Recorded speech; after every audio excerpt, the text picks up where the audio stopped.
ஆதியாகமம் 39வது அதிகாரம். யோசேப்பு எகிப்துக்கு கொண்டு போகப்பட்டான். பார்வோனுடைய பிரதானியும் தலையாரிகளுக்கு அதிபதியுமாகிய போத்திபார் என்னும் எகிப்து தேசத்தான் அவனை அவ்விடத்துக்கு கொண்டு வந்த இஸ்மவேலிடத்தில் விலைக்கு வாங்கினான். கர்த்தர் யோசேப்போடு இருந்தார். அவன் காரிய சித்தியுள்ளவனானான். அவன் எகிப்தினாகிய தன் எஜமானுடைய வீட்டிலே இருந்தான். கர்த்தர் அவனோடு இருக்கிறார் என்றும் அவன் செய்கிற யாவையும் கர்த்தர் வாய்க்க பண்ணுகிறார் என்றும் அவன் எஜமான் கண்டு யோசேப்பினிடத்தில் தயவு வைத்து அவனை தனக்கு ஊழியக்காரனும் தன் வீட்டுக்கு விசாரணை காரணமாக்கி தனக்கு உண்டான யாவற்றையும் அவன் கையில் ஒப்புவித்தான். அவனை தன் வீட்டுக்கும் தனக்கு உண்டான எல்லாவற்றுக்கும் விசாரணக்காரனாக்கினது முதற்கொண்டு கர்த்தர் யோசேப்பு நிமித்தம் அந்த எகிப்தியன் வீட்டை ஆசீர்வதித்தார். வீட்டிலும் வெளியிலும் அவனுக்கு உண்டானவைகள் எல்லாவற்றிலும் கர்த்தருடைய ஆசீர்வாதம் இருந்தது. ஆகையால் அவன் தனக்கு உண்டானதை எல்லாம் யோசேப்பின் கையிலே ஒப்புக் கொடுத்துவிட்டு தான் புசிக்கிற போஜனம் தவிர தன்னிடத்தில் இருந்த மற்றொன்றையும் குறித்தும் விசாரியாதிருந்தான். யோசேப்பு அழகான ரூபமும் சௌந்தரிய முகமும் உள்ளவனாயிருந்தான். சில நாள் சென்ற பின்பு அவனுக்கு எஜமானின் மனைவி யோசேப்பின் மேல் கண் போட்டு என்னோடே சயனி என்றாள். அவனோ தன் எஜமானுடைய மனைவியின் சொல்லுக்கு இணங்காமல் அவளை நோக்கி, இதோ வீட்டிலே என்னிடத்தில் இருக்கிறவைகளில் யாதொன்றை குறித்தும் என் ஆண்டவன் விசாரியாமல் தமக்கு உண்டான எல்லாவற்றையும் என் கையில் ஒப்பித்திருக்கிறார். இந்த வீட்டிலே என்னிலும் பெரியவன் இல்லை. நீ அவருடைய மனைவியாய் இருக்கிறபடியால் உன்னை தவிர வேறொன்றையும் அவர் எனக்கு விலைக்கு வைக்கவில்லை. இப்படி இருக்க நான் இத்தனை பெரிய பொல்லாங்குக்கு உடன்பட்டு தேவனுக்கு விரோதமாக பாவம் செய்வது எப்படி என்றான். அவள் நித்தம் நித்தம் யோசேப்போடே இப்படி பேசிக்கொண்டு வந்தும் அவன் அவளுடனே சயனிக்கவும் அவளுடனே இருக்கவும் சம்மதிக்கவில்லை. இப்படி இருக்கும்போது ஒரு நாள் அவன் தன் வேலையை செய்கிறதுக்கு வீட்டுக்குள் போனான். வீட்டு மனிதரில் ஒருவரும் வீட்டில் இல்லை. அப்பொழுது அவள் அவனுடைய வஸ்திரத்தை பற்றி பிடித்து என்னோடு சயனி என்றாள். அவனோ தன் வஸ்திரத்தை அவள் கையிலே விட்டு வெளியே ஓடிப்போனான்.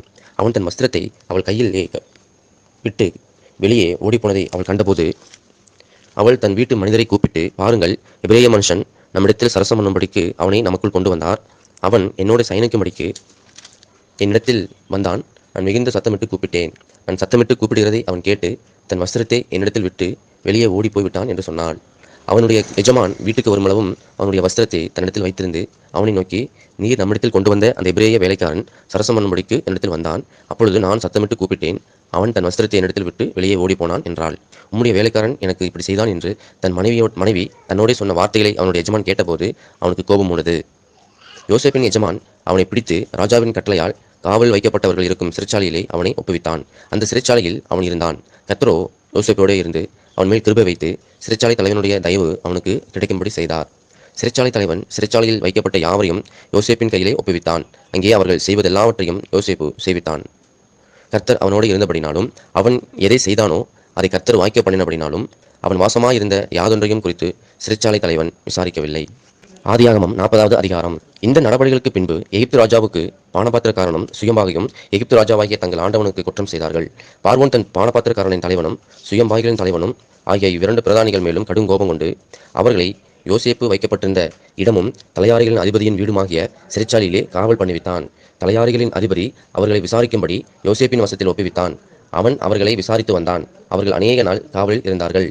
எகிப்து ராஜாவுக்கு பானபாத்திரக்காரனும் சுயம்பாகியும் ஆகிய அவ்விரண்டு பேரும் சிறைச்சாலையில் இருக்கும்போது ஒரே ராத்திரியில் வெவ்வேறு பொருள் கொண்ட சொப்பனம் கண்டார்கள். காலமே யோசேப்பு அவ்விடத்தில் போய் அவர்களை பார்க்கும்போது அவர்கள் கலங்கியிருந்தார்கள். அப்பொழுது அவன் தன் எஜமானுடைய வீட்டில் தன்னோட காவல் பண்ணப்பட்டிருந்த பார்வோனுடைய பிரதானிகளை நோக்கி, உங்கள் முகங்கள் இன்று துக்கமாய் இருக்கிறது என்ன என்று கேட்டான்.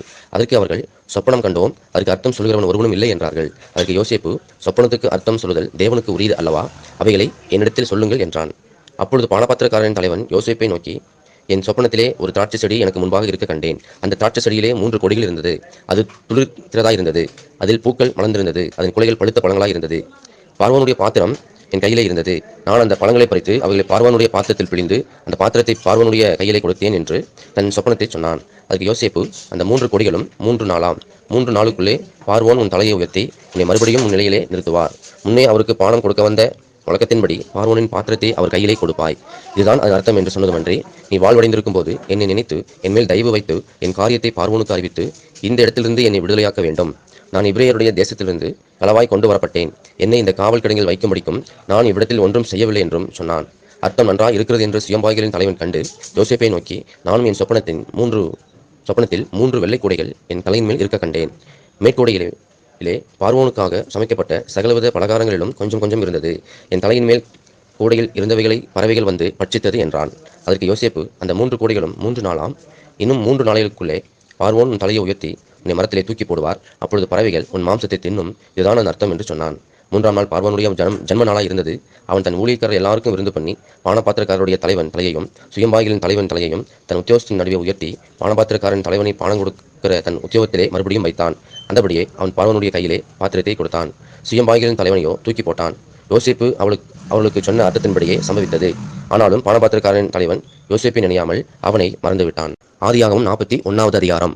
2 வருஷம் சென்ற பின்பு பார்வோன் ஒரு சொப்பனம் கண்டான். அது என்னவென்றால், அவன் நதியண்டையிலே நின்று கொண்டிருந்தான். அப்பொழுது அழகும் புஷ்டியுமான 7 பசுகள் நதியிலிருந்து ஏறி வந்து புல் மேய்ந்தது. அவைகளின் பின் அவலட்சணமும் கேவலமான வேறு 7 பசுக்கள் நதியிலிருந்து ஏறி வந்து நதியோரத்தில் மற்ற பசுக்கள் அண்டையில் நின்றது. அவலட்சணமும் கேவலமான பசுக்கள் அழகும் புஷ்டியுமான 7 பசுக்களையும் பட்சித்து போட்டது. இப்படி பார்வோன் கண்டு விழித்துக் கொண்டான். மறுபடியும் அவன் நித்திரை செய்து 2ஆம் விசை ஒரு சொப்பனம் கண்டான். நல்ல செழுமையான 7 கதிர்கள் ஒரே தாளிலிருந்து ஓங்கி வளர்ந்தது. பின்பு சாவியானதும் கீழ்காற்றினால் தீந்ததுமான 7 கதிர்கள் முளைத்தது. சாவியான கதிர்கள் செழுமையும் நிறைமேனியுமான அந்த 7 கதிர்களையும் விழுங்கி போட்டது. அப்பொழுது பார்வோன் விழித்துக்கொண்டு அது சொப்பனம் என்று அறிந்தான். காலமே பார்வோனுடைய மனம் கலக்கம் கொண்டிருந்தது. அப்பொழுது அவன் எகிப்திலுள்ள சகல மந்திரவாதிகளையும் சகல சாஸ்திரிகளையும் அழைப்பித்து அவளுக்கு தன் சொப்பனத்தை சொன்னான். ஒருவராலும் அந்த அர்த்தத்தை பார்வோனுக்கு சொல்ல கூடாமல் போயிற்று. அப்பொழுது பானபாத்திரக்காரரின் தலைவன் பார்வோனை நோக்கி, நான் செய்த குற்றம் இன்றுதான் என் நினைவில் வந்தது. பார்வோன் தம்முடைய ஊழியக்காரர் மேல் கடுங்கோபம் கொண்டு என்னையும் சுயம்பாகிகளின் தலைவனையும் தலையாறுகளின் அதிபதி வீடாகிய சிறைச்சாலையிலே வைத்திருந்த காலத்தில் நானும் அவனும் ஒரே ராத்திரியிலே வெவ்வேறு பொருள் கொண்ட சொப்பனம் கண்டோம். அப்பொழுது தலையாறுகளின் அதிபதிக்கு வேலைக்காரனாகிய எபிரேய பிள்ளையாண்டான் ஒருவன் அங்கே எங்களோடு இருந்தான். அவனிடத்தில் அவைகளை சொன்னோம். அவன் நாங்கள் கண்ட சொப்பனங்களுக்குரிய வெவ்வேறு அர்த்தத்தின்படியே எங்கள் சொப்பனத்தின் பயனை சொன்னான். அவன் எங்களுக்கு சொல்லிய அர்த்தத்தின்படியே நடந்தது. என்னை திரும்ப என் நிலையிலே நிறுத்தி அவனை தூக்கி போடுவித்தார் என்றான். அப்பொழுது பார்வோன் யோசேப்பை அழைப்பித்தான். அவனை தீவிரமாய் காவல் கிடங்கிலிருந்து கொண்டு வந்தார்கள்.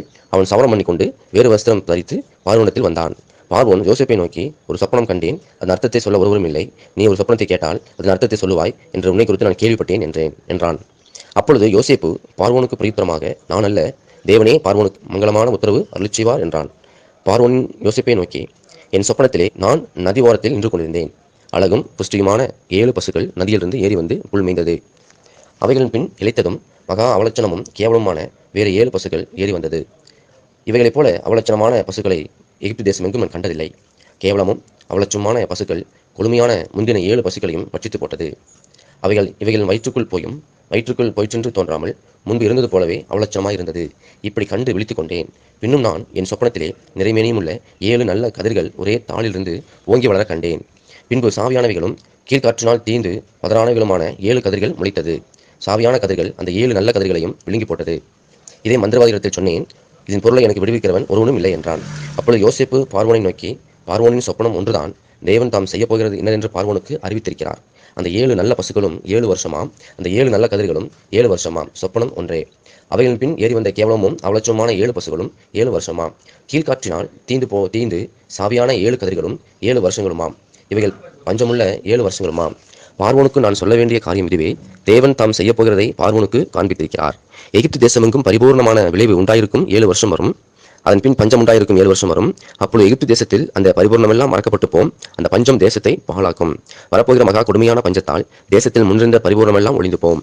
இந்த காரியம் தேவனால் நிச்சயிக்கப்பட்டிருக்கிறது என்பதையும் தேவன் இதை சீக்கிரத்தில் செய்வார் என்பதையும் குறிக்கும் பொருட்டு இந்த சொப்பனம் பார்வோனுக்கு இரட்டித்தது. ஆகையால் விவேகமும் ஞானமுள்ள ஒரு மனுஷனை தேடி அவனை எகிப்து தேசத்துக்கு அதிகாரியாக பார்வோன் ஏற்படுத்துவாராக. இப்படி பார்வோன் செய்து தேசத்தின் மேல் விசாரணைக்காரரை வைத்து பரிபூர்ணமுள்ள 7 வருஷங்களில் எகிப்து தேசத்திலே விளையும் விளைச்சலில் 5இல் ஒரு பங்கை வாங்கும்படி செய்வாராக. அவர்கள் வரப்போகிற நல்ல வருஷங்களில் விளையும் தானியங்களை எல்லாம் சேர்த்து பட்டணங்களில் ஆகாரம் உண்டாயிருக்கும்படிக்கு பார்வோனுடைய அதிகாரத்துக்குள்ளாக தானியங்களை பத்திரப்படுத்தி வைத்து வைப்பார்களாக. தேசம் பஞ்சத்தினால் அழிந்து போகாதபடிக்கு அந்த காரியம் இனி எகிப்து தேசத்தில் உண்டாகும் பஞ்சமுள்ள 7 வருஷங்களுக்காக தேசத்துக்கு ஒரு வைப்பாய் இருப்பதாக என்றான். இந்த வார்த்தை பார்வோனுடைய பார்வைக்கும் அவனை ஊழியக்காரர் எல்லாருடைய பார்வைக்கும் நன்றாய் கண்டது. அப்பொழுது பார்வோன் தன் ஊழியக்காரை நோக்கி, தேவாவியை பெற்ற இந்த மனுஷனைப் போல வேறு ஒருவன் உண்டோ என்றான். பின்பு பார்வோன் யோசேப்பை நோக்கி, தேவன் இவை எல்லாவற்றையும் உனக்கு வெளிப்படுத்தியிருக்கிறபடியால் உன்னை போல விவேகமும் ஞானமுள்ளவன் வேறொன்றும் இல்லை. நீ என் அரண்மனைக்கு அதிகாரியாக இருப்பாய். உன் வாக்கின்படியே என் ஜனங்கள் எல்லாரும் அடங்கி நடக்க கடவர்கள். சிங்காசனத்தில் மாத்திரம் உன்னிலும் நான் பெரியவனாய் இருப்பேன் என்றான். பின்னும் பார்வோன் யோசேப்பை நோக்கி, பார், எகிப்து தேசம் முழுமைக்கும் உனக்கு அதிகாரி ஆக்கினேன் என்று சொல்லி பார்வோன் தன் கையிலே போட்டிருந்த தன் முத்திரை மோதிரத்தை கழற்றி அது யோசேப்பின் கையிலே போட்டு மெல்லிய வஸ்திரங்களை அவனுக்கு உடுத்தி பொன் சரப்பணியை அவன் கழுத்திலே தரித்து தன்னுடைய 2ஆம் ரதத்தின் மேல் அவனை ஏற்றி தெண்டனிட்டு பணியுங்கள் என்று அவனுக்கு முன்பாக கூறிவித்து எகிப்து தேசம் முழுமைக்கும் அவனை அதிகாரியாக்கினான். பின்னும் பார்வோன் யோசேப்பை நோக்கி, நான் பார்வோன், ஆனாலும் எகிப்து தேசத்தில் உள்ளவர்களில் ஒருவனும் உத்தரவில்லாமல் தன் கையையாவது தன் காலையாவது அசைக்கக்கூடாது என்றான். மேலும் பார்வோன் யோசேப்புக்கு சாப்நாத் பன்னேயா என்கிற பெயரை விட்டு ஒன் பட்டணத்து ஆசாரியனாகிய போத்திபிராவின் குமாரத்தியாகிய ஆசனாத்தை அவனுக்கு மனைவியாக கொடுத்தான். யோசேப்பு எகிப்து தேசத்தை சுற்றி பார்க்கும்படி புறப்பட்டான். யோசேப்பு எகிப்தின் ராஜாவாகிய பார்வோனுக்கு முன்பாக நிற்கும்போது 30 வயதாக இருந்தான். யோசேப்பு பார்வோனுடைய சந்நிதியிலிருந்து புறப்பட்டு எகிப்து தேசம் எங்கும் போய் சுற்றி பார்த்தான். பரிபூர்ணமுள்ள 7 வருஷங்களிலும் பூமி மிகுதியான பலனை கொடுத்தது. அவ்வேழு வருஷங்களில் எகிப்து தேசத்தில் விளைந்த தானியங்களை எல்லாம் அவன் சேர்த்து அந்த தானியங்களை பட்டணங்களில் கட்டி வைத்தான். அந்தந்த பட்டணத்தில் அதன் சுற்றுப்புறத்து தானியங்களை கட்டி வைத்தான். இப்படி யோசேப்பு அளவிருந்ததாய் கடற்கரை மணலைப் போல மிகுதியாய் தானியத்தை சேர்த்து வைத்தான். அது அளவுக்கு அடங்காதாய் இருந்தது.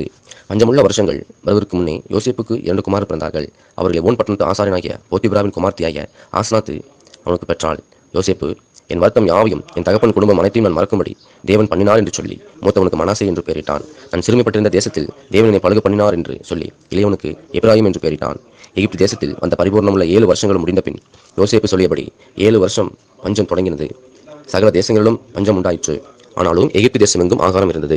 எகிப்து தேசமெங்கும் பஞ்சம் உண்டான போது ஜனங்கள் உணவுக்காக பார்வோனை நோக்கி ஓலமிட்டார்கள். அதற்கு பார்வோன், நீங்கள் யோசேப்பினிடத்துக்கு போய் அவன் உங்களுக்கு சொல்லும்படி செய்யுங்கள் என்று எகிப்தியர் எல்லாருக்கும் சொன்னான். தேசமெங்கும் பஞ்சம் உண்டானபடியால் யோசேப்பு களஞ்சியங்களை எல்லாம் திறந்து எகிப்திற்கு விற்றான். பஞ்சம் எகிப்து தேசத்தில் வர கொடிதாயிற்று. சகல தேசங்களிலும் பஞ்சம் கொடிதாயிருந்தபடியால் சகல தேசத்தார்களும் யோசேப்பினத்தில் தானியம் கொள்ளும்படி எகிப்துக்கு வந்தார்கள். ஆதியாகமம் 42வது அதிகாரம். எகிப்திலே தானியம் உண்டென்று யாக்கோபு அறிந்து தன் குமாரரை நோக்கி, நீங்கள் ஒருவர் முகத்தை ஒருவர் பார்த்துக் கொண்டிருக்கிறது என்ன? எகிப்திலே தானியம் உண்டென்று கேள்விப்படுகிறேன்.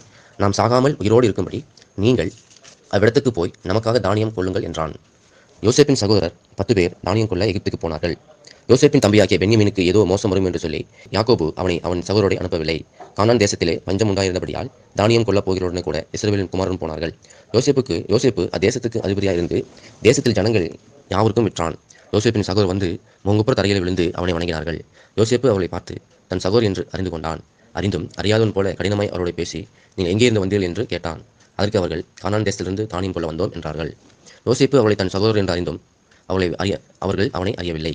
யோசேப்பு அவர்களை குறித்து தன் கண்ட சொப்பனங்களை நினைத்து அவளை நோக்கி, நீங்கள் வேவுக்காரர், தேசம் எங்கே திறந்து கிடக்கிறது என்று பார்க்க வந்தீர்கள் என்றான். அதற்கு அவர்கள், அப்படியல்ல ஆண்டவனே, உமது அடியாராகிய நாங்கள் தானியம் கொள்ள வந்தோம். நாங்கள் எல்லோரும் ஒரு தகப்பனுடைய பிள்ளைகள். நாங்கள் நிஜஸ்தர், உமது அடியார் வேவுக்காரர் அல்ல என்றார்கள். அதற்கு அவன், அப்படியல்ல, தேசம் எங்கே திறந்து கிடக்கிறது என்று பார்க்கவே வந்தீர்கள் என்றான். அப்பொழுது அவர்கள், உமது அடியாராகிய நாங்கள் 12 சகோதரர். கானான் தேசத்தில் இருக்கிற ஒரு தகப்பன் புத்திரர். இளையவன் இப்பொழுது எங்கள் தகப்பனத்தில் இருக்கிறான். ஒருவன் காணாமல் போனான் என்றார்கள். யோசேப்பு அவள் நோக்கி, உங்களை வேவுக்கார் என்று நான் சொன்னது சரி. உங்கள் இளைய சகோதரன் இங்கே வந்தாலொழிய நீங்கள் இங்கே இருந்து புறப்படுவது இல்லை என்று பார்வோனின் ஜீவனை கொண்டு ஆணையிட்டு சொல்கிறேன். இதனாலே நீங்கள் சோதிக்கப்படுவீர்கள். உங்கள் சகோதரனை அழைத்து வரும்படி உங்களில் ஒருவனை அனுப்புங்கள். உங்களிடத்தில் உண்மை உண்டோ இல்லையோ என்று உங்கள் வார்த்தைகள் சோதிக்கப்படும் அளவும் நீங்கள் காவலில் இருக்க வேண்டும். இல்லாவிட்டால் நீங்கள் வேவுக்காரத்தான் என்று பார்வோனின் ஜீவனை கொண்டு ஆணையிட்டு சொல்கிறேன் என்று சொல்லி அவர்கள் எல்லாரையும் 3 நாள் காவலிலே வைத்தான். 3ஆம் நாளிலே யோசேப்பு அவளை நோக்கி, நான் தேவனுக்கு பயப்படுகிறவன். நீங்கள் உயிரோடு இருக்கும்படிக்கு ஒன்று செய்யுங்கள். நீங்கள் நிஜஸ்தரானால் சகோதராகிய உங்களில் ஒருவன் காவல் கூடத்தில் கட்டுண்டிருக்கட்டும். மற்றவர்கள் புறப்பட்டு பஞ்சத்தினால் வருந்துகிற உங்கள் குடும்பத்துக்கு தானியம் கொண்டு போய் கொடுத்து உங்கள் இளைய சகோதரனை என்னிடத்திற்கு அழைத்துக் கொண்டு வாருங்கள். அப்பொழுது உங்கள் வார்த்தைகள் மெய்யென்று விளங்கும். நீங்கள் சாவதில்லை என்றான். அவர்கள் அப்படி செய்கிறதுக்கு இசைந்து, நம்முடைய சகோதரனுக்கும் நாம் செய்த துரோகம் நம்மில் சுமந்தது. அவன் நம்மை கெஞ்சி வேண்டிக் கொண்ட போது அவனுடைய மன வியாகுலத்தை நாம் கண்டும் அவனுக்கு செவி கொடாமல் போனோமே. ஆகையால் இந்த ஆபத்து நமக்கு நேரிட்டது என்று ஒருவரை பார்த்து சொல்லிக் கொண்டார்கள். அப்பொழுது ரூபன் அவளை பார்த்து, இளைஞனுக்கு விரோதமாய் பாவம் செய்யாதீர்கள் என்று நான் உங்களுக்கு சொல்லவில்லையா? நீங்கள் கேளாமல் போனீர்கள். இப்பொழுது இதோ அவன் இரத்தப்பழி நம்மிடத்தில் வாங்கப்படுகிறது என்றான். யோசேப்பு துபாசியை கொண்டு அவரிடத்தில் பேசினபடியால் தாங்கள் சொன்னது அவனுக்கு தெரியும் என்று அறியாதிருந்தார்கள். அவன் அவர்களை விட்டு அப்புறம் போய் அழுது திரும்ப அவரிடத்தில் வந்து அவரோடு பேசி அவர்கள் சிமியோனை பிடித்து அவர்கள் கண்களுக்கு முன்பாக கட்டுவித்தான். பின்பு அவர்கள் சாக்குகளை தானியத்தால் நிரப்பவும் அவர்கள் பணத்தை திரும்ப அவனவன் சாக்கிலே போடவும் வழிக்கு வேண்டிய ஆகாரத்தை கொடுக்கவும் யோசேப்பு கட்டளையிட்டான். அப்படியே அவர்களுக்கு செய்யப்பட்டது. அவர்கள் அந்த தானியத்தை தங்கள் கழுதைகள் மேல் ஏற்றிக்கொண்டு அவ்விடம் விட்டு புறப்பட்டு போனார்கள்.